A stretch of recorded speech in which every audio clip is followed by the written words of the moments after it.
Welcome to Inside Out Mental Health at Work and in Life, where we explore why our workplaces feel the way they do and what it takes to build cultures that support genuine well-being. I'm your host, Catherine Eady, and today I'm joined by Tracey Secker. Welcome to the show, Tracey. Thank you. Bef- Before we get into the topic of mental health at work and in life, for people meeting you for the first time, could you share a little bit about yourself? Yes, definitely. I am the founder of Voices Social Enterprise, which is a non-profit organisation, and I raise awareness of domestic abuse, trauma, and other forms of abuse.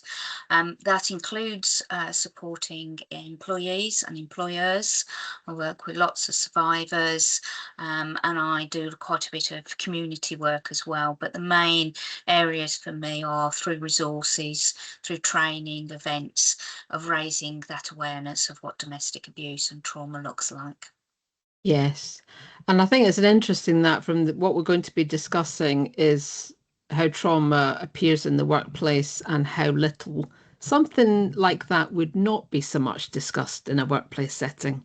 Yes. And what do we need to, what do we ultimately need to be on the lookout for and aware of when having these discussions? So, first of all, kind of thinking more broadly, though, when you think about a mentally healthier workplace, what does that actually look like in practice, particularly for the very group that you focus on? Yeah. I think for me, it's about a culture which it feels safe, feels open, feels that it will be supported if somebody comes forward and talks about something. So there's a lot of taboos around mental health, around domestic abuse, around trauma, and there's a lot of people that will shy away from those conversations. One, because they don't know how to have those conversations. They're worried about saying the wrong thing. But also as well about, well, it's not my problem, or it's something that, it's somebody's private business, and things like that. So sometimes, those conversations can only take place where there's a culture of that openness, that support, that honesty, that also as well making people feel that they are empowered to make their own choices going forward, because Mm, very often processes and procedures are great, but they can sometimes restrict those conversations and what happens next. mm. Do you think also stigma in that very topic gets in the way and that psychological safety across everyone is maybe a bit more difficult around trauma than it may say general mental health, depression, anxiety, is it a bit more challenging? Yes, I mean, if we're going to look at domestic abuse and trauma, very often, um, people that are being subjected to domestic abuse won't want to admit it to other people because they feel they're going to get judged. Now, that's the same very often for lots of areas of mental health, and those conversations. But also, as well, it could be that somebody is in a position where they're maybe a manager. I've had, chief constables in the police, they're in a senior position, they're a CEO, and they don't want to appear to be vulnerable, to be weak, which they may feel that people would judge them as being. Well, they're a strong person, why don't they leave that relationship? And things like that. So, yes, very often that reluctance to come forward is around the person. It isn't sometimes around the culture. It can be, but it can be around that person. So there's a lot of work within the workplace that needs to be done to ensure that people feel that, yes, they will be believed. And that sometimes can be, other survivors coming forward to be part of something within the workplace. I've set up quite a few things where there's been survivor networks within organisations, because it does mean that people will come forward because they feel that they'll be believed. Mm. Yeah, I mean that's a great example, and of course I mean it's probably more common than we realize because domestic abuse and traumatization and even things like stalking or comes in all various forms Yeah, and various experiences. So I think we mustn't forget that actually we often probably underestimate maybe in the workplace what people are going through Yeah. around Well, that topic. to put it into context, there is, and these are stats that the ONS bring out every year, roughly 1 in 4 women and 1 in 6, 7, depending on what stats, what year you look at, men will have been subjected or experienced domestic abuse in their lifetimes. And then in the last year, the ONS actually put that together with sexual assault and with stalking and harassment. And you've got, over 2 million people within a year going through that. And that's a split between females and males. Now, that in the workplace, if you look at who works for you, even if you've got a team of 10, if you're looking at 1 in 4 women and 1 in 6 men, you do the maths on that. So, that is the prevalence, that is the fact. You are going to have people within your workplace, whether it's historical, whether it's current, that will have experience and been subjected to domestic abuse, which will lead to trauma even after they've left the relationship. If we're looking at coercive control, that has a big hold on somebody and will live with somebody for a long, long time. If you're looking at post-separation abuse, if you're looking at parental alienation, which often happens through the family courts, those people are going through those things whilst they're working for you. Yeah, yeah. And actually touching on historical is the lasting effect and impact of that can it manifests for decades, Yeah, and it impacts that person's whole working life. yeah. You know. I did, I've done quite a lot. What brought me to doing this work is I lived in a household where there was domestic abuse when I was growing up as a child. Didn't realise it at the time because it's all normal. And it was only later on during my journey into adulthood and later that I realised some of these things. I'd never named them or recognised them or seen what they were and understood them. But one of the reasons that I started even before I worked in any organisations around this sector, one of the things I did was start to try and understand why I reacted to certain things, particularly in the workplace. Why did I react certain ways to certain managers or certain work colleagues, or in situations where I was in a meeting and I didn't realise I was actually getting triggered by something because of my past. So I did a lot of research around how childhood abuse and trauma affects you into adulthood. And again, those could be your employees. They've never spoken to you about it. Why would they? Because they might not recognise it themselves. But, if they are having issues around mental health, that could be historical. If there's things that are triggering them off at work, that could be trauma that they don't realise that is unresolved and still held within their body. So there's a lot within work that employers really need to understand more. That's really, really interesting to look at that a lot more broadly and just appreciate just who we may have around us, and not make those judgments about someone responding to particular things around them and saying, "Oh, they're just that's just the way they are," or whatever, and actually gently. And obviously, you touched on earlier about that fear around, discussing it, and we're not asking people to share the intimate details. We are literally checking with them to find out how they're doing because they've reacted to something. Yeah. And yeah, really great. So where do you see organizations getting stuck right now with this, do you think? What's kind of There is the fear factor of if they start to talk to people, more people will come forward. And I'm afraid that is the reality because that's what we really want. But sometimes employers don't want that. They think it will affect things like productivity, absenteeism and things like that.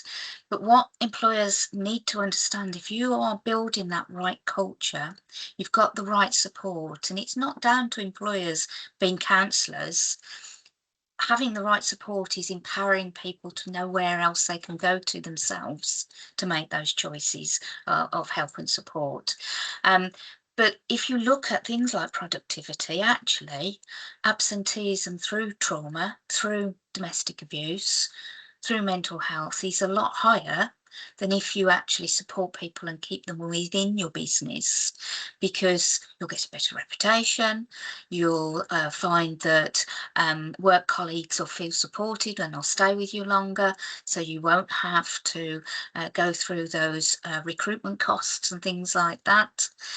So for me, I think sometimes this fear of, oh, if I open up this, it's going to turn into something bigger, is unfounded. You just need, as an employer, to reach out to the right people and say, how do I do this? You know, Mhm. be Mhm. honest about it and say, actually, we have stepped away from this. It's not that we don't care. We're just a bit frightened about how we're going to support people. Yeah. And then start to look at working with organisations such as Voices, but there's many, many more that offer really good training. They can help with policies, they can help with procedures, and then they can help with setting something up that you as an employer and employees take over yourself going forward. Mm. Such as, you know, have we got things up with local numbers on? Have we got something on our wellbeing hub? Are we including this when we actually are inducting people, so that they realise right from the start that they're going to Mm. be supported and they're going to want to continue working here? So there's lots of things that can be done, often aren't, because, as I say, people, you know, are human and they're a bit frightened of, how do I do this? This looks like Mm. a really big topic, a really big thing to do, and I don't want to get it wrong. So just reach out to other organisations. I think that's a really good point, and something I come back to time and time again in all of these discussions is being brave and open enough to say to others going through certain things, I'm not quite sure how to deal with this. And that's okay, but there's a hesitancy to do that still, Yeah, to be vulnerable as an employer and say, because there's almost this expectation that employers need to absolutely know how to do everything. yeah, You can't expect that of employers, no, can you? You no. know, it's very complex. It is, and I've done quite a lot of training, and some employers, some organisations want to call people domestic abuse support, some want to call them champions, advocates, ambassadors. It doesn't really matter what they're called, but those people sometimes say to me, you know, how do I have those conversations? And I just say exactly what you say, you know, be open, be honest, you know, be honest that, as you say, you may not know everything. Don't promise the world or say you'll do something if you can't, because that's the worst thing. You know, tell somebody, I'm not sure, I'm going to have to go away, but make sure you come back then, and you don't let them down, and you just, you know, telling them what you can and you can't do. And very often, as with lots of people that want to talk about maybe mental health, maybe domestic abuse, stalking, harassment, trauma, whatever it is, they'll just want to be heard to begin with, for you to listen. They don't Mhm. want you necessarily to fix everything for them. They want you to hear, believe, listen, and then let them know what their options are. And that's the thing. I always say, you know, if you're one of these people, an ambassador champion, you're not a counsellor. We're not expecting you to be a counsellor or know all of the law or know what to do next. So, you know, in my training at the end, there's lots of resources to say, this is where you can go to. Mhm. This is who you can contact, and the specialists, then organisations who will support in the right way. But you are empowering somebody, because they can take that information away and make their own decision when they want to reach out to people. Mhm. Yeah, and that's why so many of these organizations exist, to be for employers to reach out to Yeah. and get that guidance. And many employers will reach out quite naturally for certain things and maybe push kind of not on others, and actually they can reach out on anything that they're unsure about at the end of the Yes. day. Yeah. There's that expertise out there, yeah, Yeah. to get Most that definitely. guidance. Yeah. So, in terms of kind of leadership in particular on, kind of in this area, are there any kind of pressures or blind spots you wish leaders paid more attention to? Yes, I mean, I have had, unfortunately, still conversations with some leaders, managers, where they'll say, well, it doesn't happen in our organisation. But we know that, very often people will hide things very well. There will be a different person when they come into work because that's their safe space or that's their getaway of things. So sometimes I often say to those people, if I allow me to put up a poster that's got a QR code on that somebody anonymously can click onto that QR code and tell me whether they are going through whatever they want to tell me. And I know from the stats that there'll be people within that organisation that reach out. So, don't just assume things aren't happening. Find out. That's very often a blind spot of, I've been in this organisation for so many years. I know what goes on. Well, you won't know what goes on in everybody's lives because it could change. You could have Mm. known you're a person you sit next to for 10 years and they divorce and a new relationship comes along, and actually it's coercively controlling relationship and it's a different Mm. relationship. Things change, so don't assume that everything is all static and it's not going on here, because very often it is. And then just be open enough to, as I say, reach out. Mm. I think that change is really important. And yeah, lives are not static. It's always Yeah. things changing in relationships and otherwise. And also, there's much more of a regular cycle of people joining organizations and leaving. Yeah. So we have, people joining who were not, again, building up that trust. We're not initially going to know if there's an issue going on or not. It can take a little while to find that out, but that's okay as long as you continue to be supportive and let people know they can chat about it. But I think change is a really important message for leaders to make sure that there is always change happening with their people. Yeah. Um, If you think what's going on in the world all the time, there's lots of different things yeah. all the time that could cause triggers, hurt, harm for people, depending on gender, culture, beliefs, all of Yeah. these different things.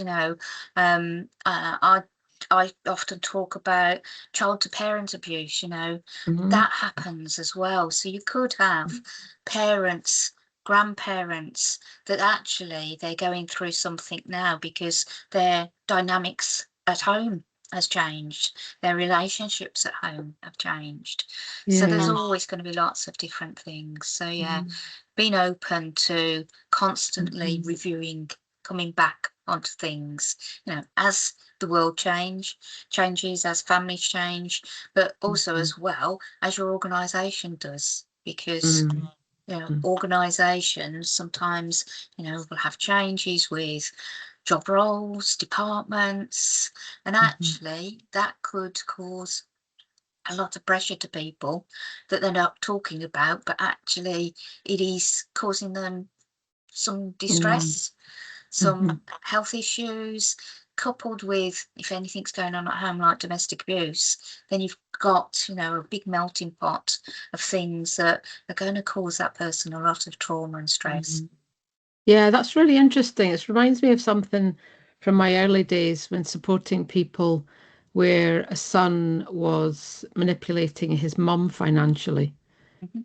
And that whole kind of scenario and how it panned out and what it led to, and I think there's so many different variations of that we perhaps kind of think certain things happen a certain way. Yeah, But there are, as I say, there are so many different ways that people can be manipulated or taken advantage of, or as you say, the domestic abuse side or harm, or and a lot of this is being talked about a lot more anyway. yeah, So, we it's never make that judgment about what something might be and how it's going to pan out for someone yeah, necessarily either. yeah, yeah, most Yeah. definitely. And there's a lot of assumptions within the society in general that domestic abuse, as you've just said, it it presents itself in one way, which is through the physical side, and it's a lot more than that. So you could be spotting people within your workplace that used to be okay with the money you paid them, but now all of a sudden they're not. Now that could be the cost of living, but that could be something else. So there are those subtle things sometimes you do need to look out for. Yeah, absolutely. So, kind of thinking about your own experiences, how has your own experience shaped the way that you think about mental health at work? Um, I have found a lot of managers in my journey along the way in my career haven't stopped to have those conversations, have just made those assumptions about things. One particular, I remember one particular manager, and this was around, it was when I was in a relationship that had got coercive control happening in it, and some emotional, psychological abuse. And after I had left the person, I remember having this conversation with my manager, and he said, "Oh, thank goodness it was just that you weren't happy in your relationship, and it wasn't anything to do about work." And you're like, but it's both, because I wasn't I was a manager, I had to perform, I couldn't have those times where I showed vulnerability. There was a lot of pressure in the job, so to say that, it was like, well, it could have been easier. I could have sort of had that support had you talked to me. And it was that almost oh, that's all right then, it's not to do with work, it's just your relationship. And never stop to ask me any more about what had been going on. And actually, how things panned out in that relationship did affect my job going forward, and still there was no conversation about that. It was just Tracey wasn't coping the right way. Having a bit of a meltdown. She's had a bit of problem at home, that sort of thing.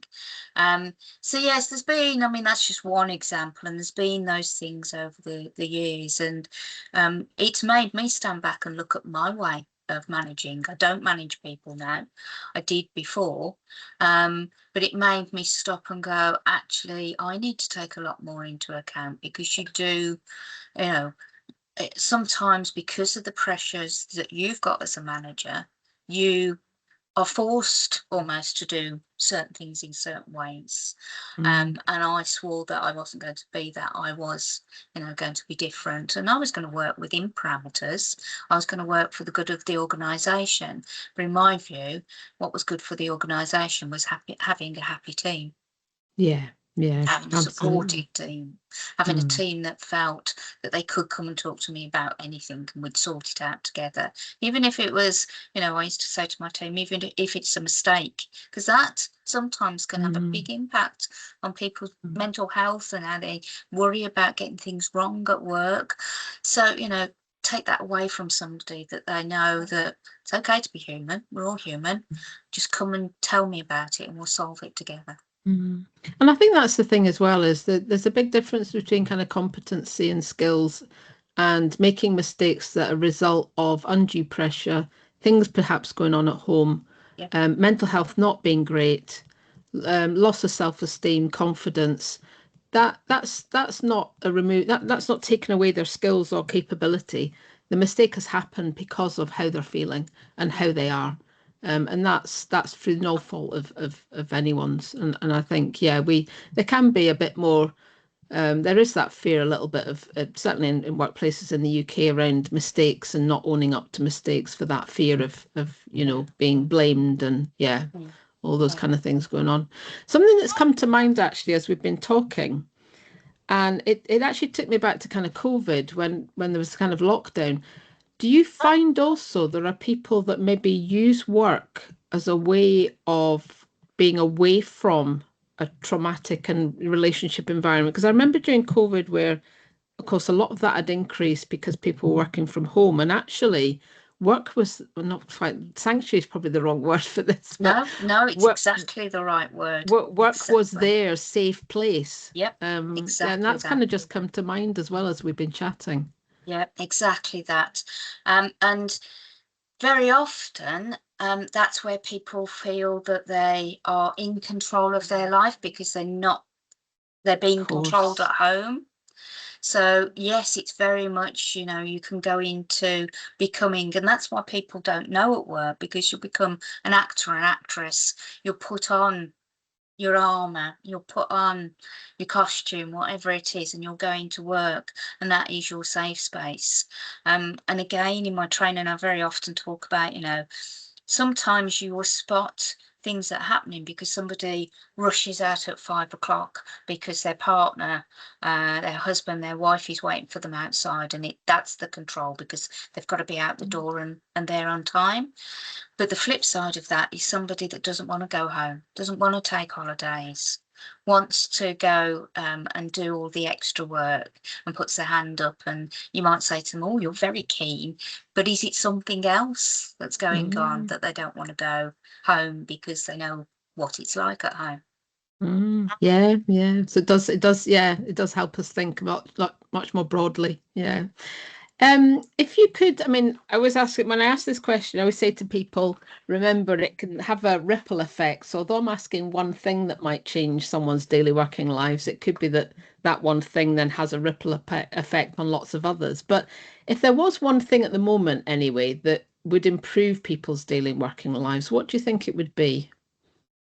Just sort of talking to each other, checking in on people. And you don't have to be a manager to do that. You could be a work colleague to do that, and that goes for anything. It could be, you know, uh, trauma is experienced in so many different ways. It could be domestic abuse, but it could be, the loss of somebody, or worrying about money issues and things like that. It could be that there's a relationship problem that isn't domestic abuse, it's just a relationship sort of Mm, falling apart for whatever reason. So just, check in on people. It's very easy for all of us, and we all do it because we're all human, to get very embroiled in our own lives, our own things that are going on. But sometimes if you just see a work colleague that you maybe have spotted some changes in, just that, are you okay? I'm here if you want to talk to me. You could be the only person in their life that said that to them, and it could be the savior almost for them for that day. mm, Or the mm, thing where they think, actually, I'm not where I want to speak to somebody now, but I'll come back and talk later to that person when they're in that right space. mm, Um, and I don't think that should be left to managers. That isn't something that needs to be left to managers, to senior management, to people that are running teams. That's everybody, because mhm, that's when we first started, we talked about that culture, that mhm, open, that honest, that supportive. That's where that comes from. So just have mhm. that check-in. You don't need Yeah. to solve anything, just to say to them, are you okay? Do you want to chat? Shall we go to the Mhm, coffee machine, or shall we jump on Teams? Because you can still do it on Teams. You can mhm, still do it mhm, when you're working hybrid, because lots of people do. And it may mhm. be that actually, if you do work that way, suggest to them there's a coffee shop down the road. Shall we just nip off down the road and come off, you know, Mm. Teams, things like that, and do it that way, but just that checking. Yeah, yeah, that's something we encourage. It's just the core of everything that we try and encourage people to do. That's the kind of the basics of that. Just checking in, and whether it's going for a walk, because we often talk about the how the I guess the environment of these conversations is it's side to side. If it's not as comfortable face to face, so Yeah, therefore going for a walk. yeah, It's the different formats of having these conversations, and I also touch on being intentional about reaching out to people. yeah, yeah, And you capturing absolutely, again, it's something close to my heart, is everyone and anyone can do it. yeah, It's not just about managers, and it's everyone. yeah, Everyone can look out for people around yeah, them, yeah, which is key. And I think something else you just mentioned there, that the individual may not have been asked that for a while. I think that's more common now as things have got so busy. Mm. So actually, the value of that, I almost feel, is greater now than it has been. Yeah. Yeah. Um, because of that busyness and everything, that actually it's not quite as common to be asked, just because, as you say, everybody's in their own heads. Yeah.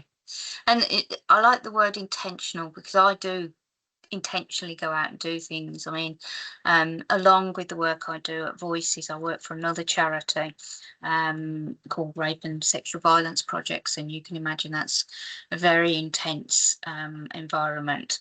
And my CEO, Lisa, who is wonderful, we've had a lot of funding that's been cut. We've had to cut job roles and support groups and things like that. So you can imagine that's great pressure for her. So I have made sure that I've gone, and how are you? Because I know nobody's going to. Everybody thinks, particularly when you're a CEO, you're this big, strong person, that you're superhuman, and you never have any days that you're feeling off and things like that. And people forget, it's tough. It's tough at the top. And there's a great pressure. So yes, being intentional of going out as well to anybody. It doesn't matter what job role they're in. Ask them if they're okay. Just ask them, how you feeling today? It must be tough. I'm Mm. here if you want to chat to me. They may not want to, That's because fine. they're a private person, or they can't, or they think that they shouldn't, whatever it is. But just them knowing that you're there, and thinking about them is great, really. It really is. Yeah. Yeah, you've highlighted something there as well, that I think that kind of the higher up you are in an organization, the less you're probably asked that question.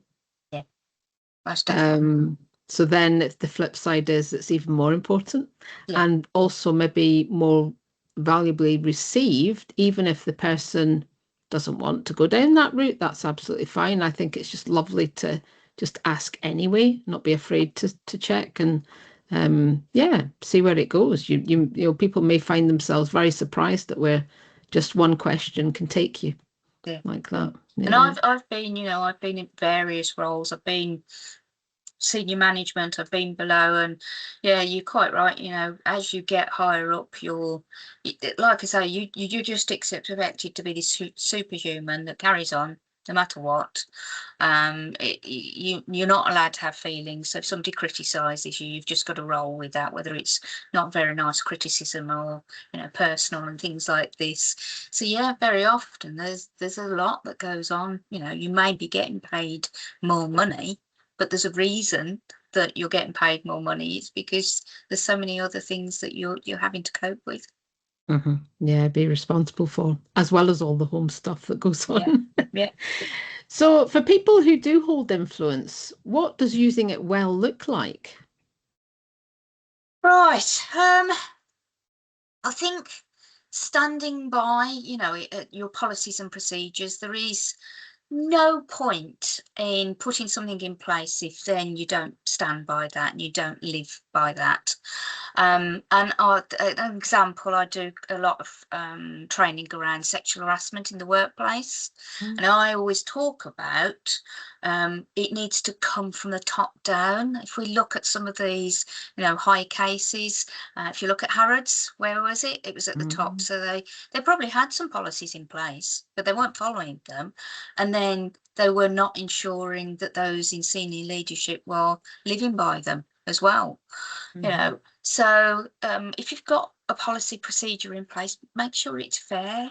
Make sure that it doesn't look different from maybe a more senior person to maybe who's in a different lower role than the senior role. It has to be the same.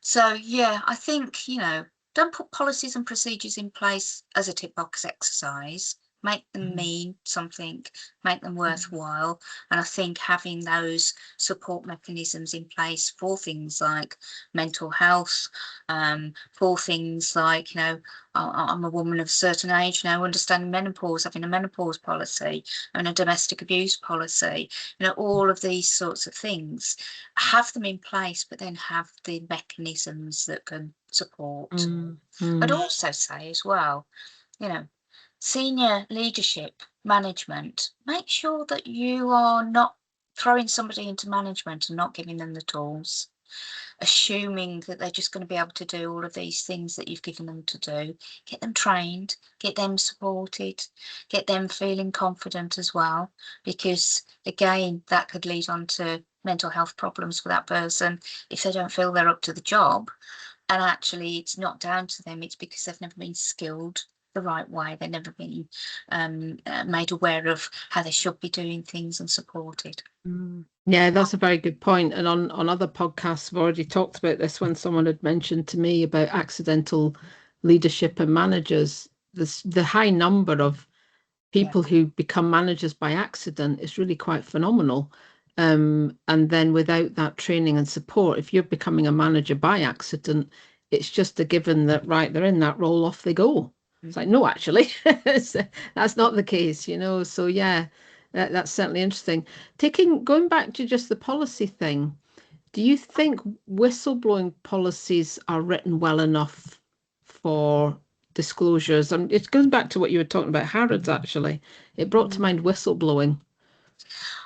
The policies sometimes can be, but they're not properly supported. So, you know, yes, there's a policy where you go and speak to that person.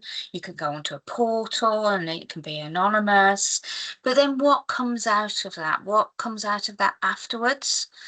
And if what comes out of whistleblowing is, oh yes, you know, they've said they won't do it again, so that's it, and there's nothing else done, and I'm using that as a very simple example, but that then sends a message out to everybody else. So policies sometimes are not the problem, it's what's done with that information afterwards. And again, I've said in sexual harassment training I've done, you know, if something arises, it's not always down to you need to sack somebody. It could be an education piece. It could be a supportive piece. It could be that somebody has come from a household where that's okay and actually they don't understand it's not okay in work, or a generational thing where, you know, things look very different for an older person to a younger person now coming into the workplace. So it could be that awareness piece as opposed to anything more formal and going down the disciplinary or sacking somebody, dismissal of somebody. I think that's undervalued, actually, the education piece. I think, yeah, with such diverse, dynamic workforces that we now have, education is absolutely key because everyone is coming at this from very different experiences and understanding and what's acceptable, what's not acceptable. Yeah. So the education piece, I think, is key. So kind of finishing up on our chat, kind of again a really broad question, but again just think of it kind of where your work and what you do is what still gives you hope right now? If we put it into the work that I do around domestic abuse, I do see more organisations now doing training and not off the shelf training that they think they can do themselves, but actually having lived experience and experts by experience coming into workplaces talking about things. That's something I do a lot, because by sharing experiences, I've shared some of mine on training I do, and I always get disclosures from my training because people feel comfortable then going, well, actually, if she's talking about it, I can talk about it. We can have this conversation. So one of the things that I'm feeling a lot better about is number of policies, procedures, but that training. However, there's still not enough. There's so many people that don't think that domestic abuse is as prevalent as it is, and don't see the links between mental health, trauma, and how that affects within the workplace, how that can affect teams, because if you've got one team member that isn't able to perform properly, they're going to be going through things, but the rest of the team are as well because they're picking up their work. So there still needs to be more conversations, but I'm getting hopeful that, you know, with the conversations that are going on, that things will have a snowball effect, hopefully. Yeah. Yeah. So again, just thinking kind of at the coming to the end of this and thinking about that hope thing, I think a lot of it comes down to we just keep doing what we're doing. Yeah, We keep chipping away at it. We keep trying to help people, improve and do better and think differently and put in different practices. And yeah, I think it's work in progress. it is. It's like I work with one survivor, and she's very passionate and keen. She wants to change the world and make it all better tomorrow. And I've said to her, look, if we can reach one or two people in our training who then talk to one or two people, who then talk to one or two people, I said, that's what we're trying to do. That's what we're trying to start off. Those conversations, those recognizing things, being aware of things, and then people feeling comfortable to come forward. Yeah, yeah, absolutely. Any final thoughts from our chat before we kind of wrap up? I don't think so. I mean, the big thing for me is how we put things in boxes a lot of the time. It's a mental health problem, challenge, issue that somebody is having. It's because of domestic abuse. It's because of this. Very often, there are so many different links between different things. So for me, it's realizing that, and then making sure your mental health first aiders know that they can go and talk to somebody about domestic abuse with somebody, because actually Mm, what could be a crossover when you start to talk about things. mm, So it's that linking things together, and mm, for me, realizing that trauma can affect you in so many different ways in your mm. life, and on work is definitely one of them. And it isn't about sometimes a catastrophic event.